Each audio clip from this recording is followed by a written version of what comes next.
guys, it's the Adventurous Allotment here today. I'm standing here on my allotment. I'm gonna, in the next few videos, I'm just gonna do a few videos about surprises or things that have surprised me in a good way. Plants that have not expected to do stuff this year, but have actually produced. But first, I want to start by mentioning the fact that today is a day when the microclimate around here is really showing its hand. We are in the west of England, of course. I'm in the Wirral Peninsula, which is near Liverpool, but the mountains of Wales basically prevent a lot of rain. We get rain, of course, so everywhere gets rain. The UK is famed for it, the British Isles, sorry, is famed for it, but then here we tend to get a little less than other places, and today that's been the case. It's been raining to the west of here and the east of here, and we've only got a little bit of drizzle, so fantastic. So that's why I can get this opportunity to make this video, because, well, there's no rain at the moment, but it's coming later apparently, so I'll have to take this opportunity now. But yeah, so I wanted to talk about plants for the next few episodes, about plants that are have surprised me. I've done things that I didn't expect them to do this year in a positive way. So they've done things that I didn't necessarily think they would, and they might bring opportunities up sooner than I realised.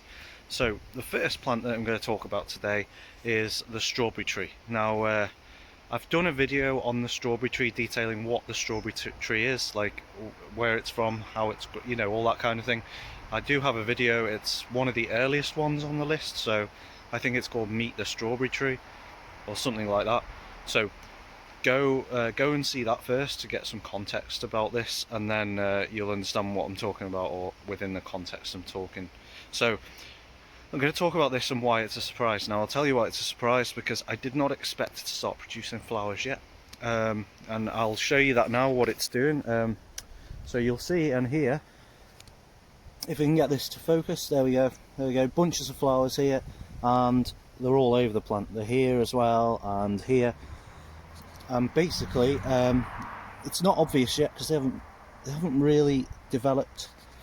They haven't completely developed, so it's hard to see the shape of the flower, the colour, and what it looks like when it's mature.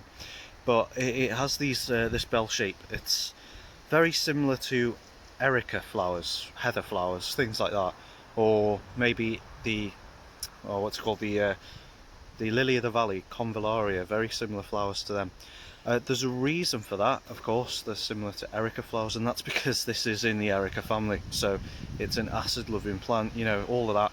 So things like erica, it has the same flowers, it has the same sort of habit, but this is a bit different because it's a tree, and there's not many trees in the erica family really, not like this anyway, with broad leaves.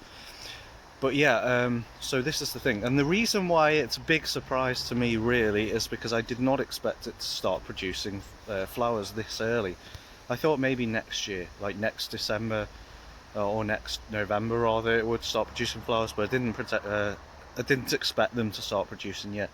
So that means one thing: I'll have an opportunity to do what I did, that I said I would, in the older video I did about this, which was to start to distill a liqueur. So that means I might be able to do that in probably late summer next year, if all goes well, maybe even earlier.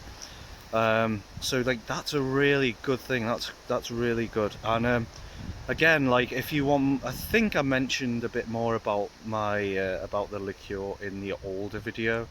Obviously in the future I'll make more videos when I actually get to harvest these, and I'll keep you updated actually about this in future episodes, because this will go changing, and I'd like to show you how the fruit develops, how the flowers look when they're completely mature and they're ready to they're ready to be pollinated. I'd like to show you all that.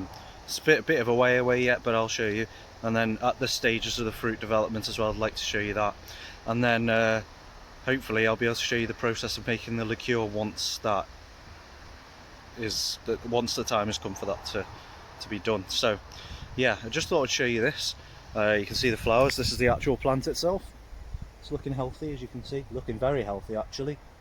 These are really good plants. I mean, not just for what I'm using it for, which is a practical purpose, but it's great for like an ornamental plant. It looks really good.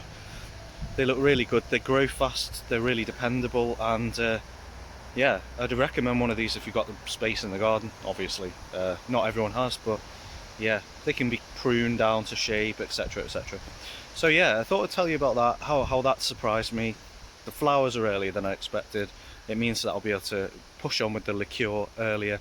No, it's all good. So I'll keep you updated on that, and when I get a chance, when this starts developing fruit, and when, you know, the fruit has culminated, hopefully at the end of next summer, I'll come back and do a video on that. Anyway, thanks for watching this. If you've got any questions about it, or you've got any experiences with this, let me know.